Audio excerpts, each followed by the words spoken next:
Salut les loulous, voilà une nouvelle vidéo de notre série Par quel procédé numérique une chaîne YouTube de vulgarisation scientifique capte, éveille et fidélise l'intérêt de son public. Aujourd'hui, je vais vous parler des procédés linguistiques et sémiotiques. Et oui, car il existe de nombreux procédés pour capter, éveiller et fidéliser l'intérêt du public employés par les youtubeurs vulgarisateurs, notamment en linguistique et sémiotique, qui sont avant tout des procédés de communication. Tout d'abord, le langage. Mais qu'est-ce que c'est en fait le langage ? Le langage comprend tout système permettant de s'exprimer. En général, quand on parle de langage verbal, mais il en existe d'autres, comme le langage corporel, le langage imagé. Il répond aussi au code de la sphère dans laquelle il est employé et est associé à un registre. Et donc concrètement, pourquoi c'est si important ? Le langage est à la base de toute interaction sociale. Voilà un petit schéma qui vous résume le langage. Donc, on voit bien qu'il y a un message qui va d'un destinataire vers un destinataire, et ce, en passant par un contact, par des codes et par un contexte. Et quand on parle de capter l'intérêt, en réalité, on parle d'un langage bien établi entre le destinateur et le destinataire. Et la vulgarisation dans tout ça ? La vulgarisation, c'est ce qui permet de mettre à la portée du grand public des non-spécialistes des connaissances techniques et spécifiques. Et pour ça, il faut mettre en jeu un transcripteur. Ce transcripteur permet de passer d'un langage à l'autre, du langage technique au langage accessible à tous. Ce transcripteur, c'est le vulgarisateur, et dans notre cas, le youtubeur. Mais en quoi le numérique a-t-il vraiment changé les choses dans le langage et la vulgarisation ? Voilà un petit schéma qui va vous montrer d'abord la vulgarisation avant le numérique, la vulgarisation traditionnelle, puis la vulgarisation après le numérique.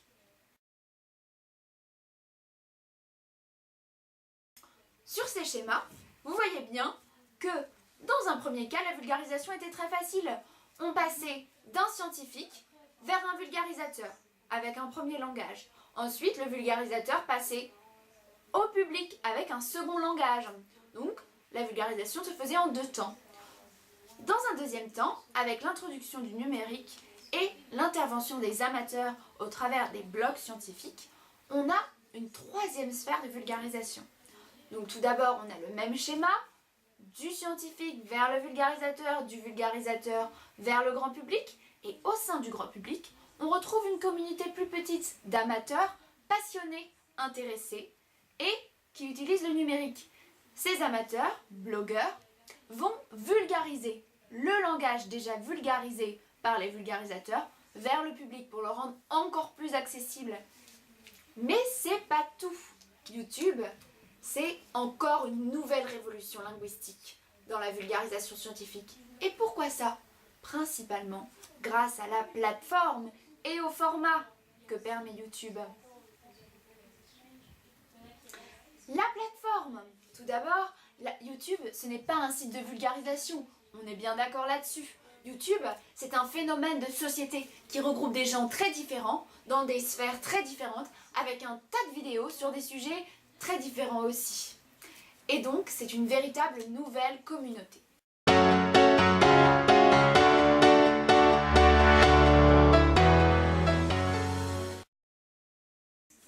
Ainsi, c'est une nouvelle sphère sociale dans le domaine de la vulgarisation, avec donc de nouveaux codes. La proximité, par exemple, avec le public est très importante. L'identification est essentielle. On retrouve des clins d'œil, des blagues, qui rendent le discours attractif. C'est un web participatif, comme beaucoup aiment le dire.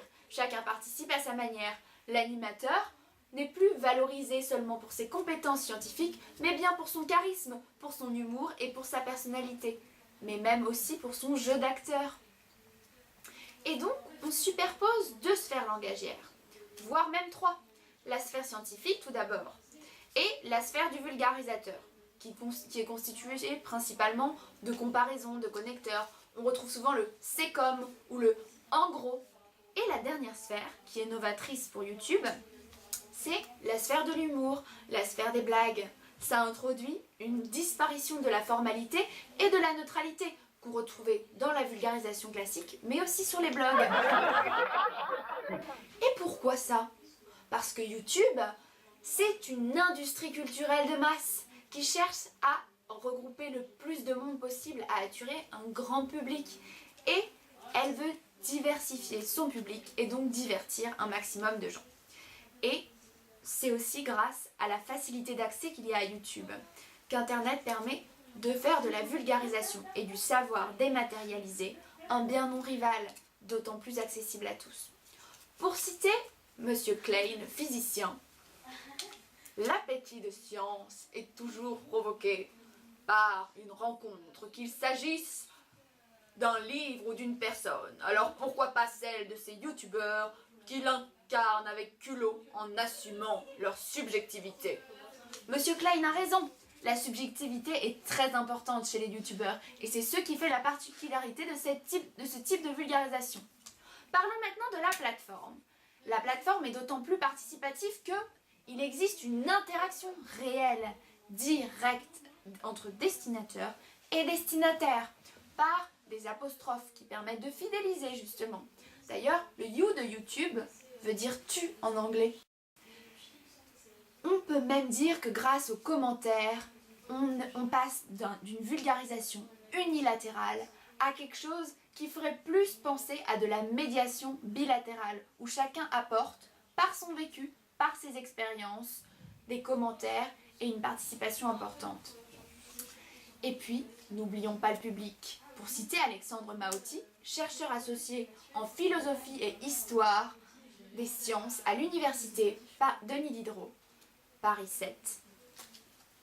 YouTube est un canal de diffusion de la science supplémentaire et novateur en 2 points. D'une part, son public cible est constitué des jeunes de 11 à 16 ans. D'autre part, parmi les youtubeurs, on trouve des non-scientifiques. Et là, on retrouve nos 2 points importants.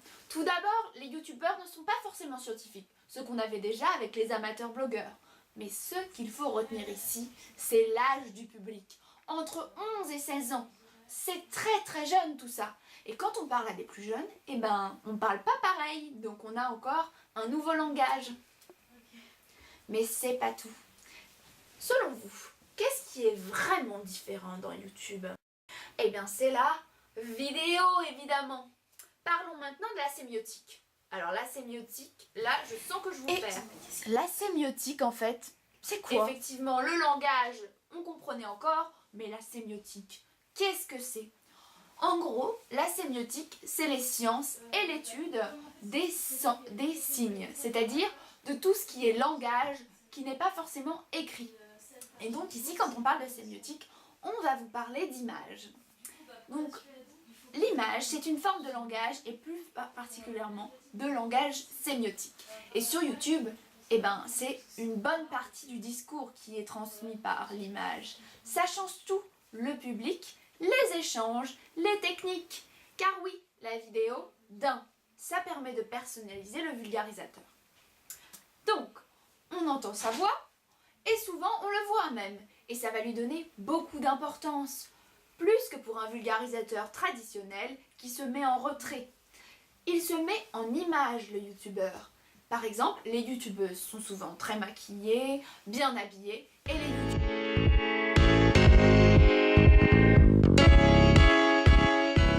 les youtubeurs et youtubeuses en général se mettent en scène, parfois même avec du décor.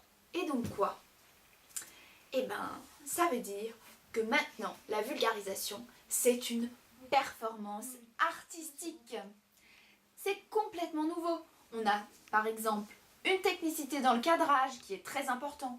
Quand on est sur du langage humour, dont je vous parlais tout à l'heure, souvent, on a un cadrage sur le youtubeur qui permet de le personnaliser et au public donc de s'identifier. En revanche, quand on est sur un discours plus technique, plus spécifique, on va avoir un cadrage plus ample et même parfois, on enlève le youtubeur de l'image et on ne garde que des écritures. En tout cas, on insère des effets, des ambiances, parfois même des musiques qui font de la vulgarisation une création artistique et qui contribuent à renforcer cette troisième sphère langagière informelle et humoristique. Alors qu'est-ce qu'on en retient? Le but de la vulgarisation n'est plus simplement une transcription langagière. C'est un verbatim simplifié. Mais qu'est-ce que c'est qu'un verbatim? Un verbatim, c'est une retranscription en gros d'un langage. Mais c'est aussi une production artistique faite par des passionnés, vidéastes et scientifiques. Et ça, c'est grâce à YouTube, à la vidéo et aux procédés qui rapprochent le youtubeur de son public et qui rendent ces formes de vulgarisation accessibles à tous. La vulgarisation, c'est tout un nouveau langage dans une nouvelle sphère sociale. Si vous voulez en savoir plus sur la question, n'hésitez pas à regarder nos autres vidéos sur la vulgarisation scientifique. Bye bye les loulous!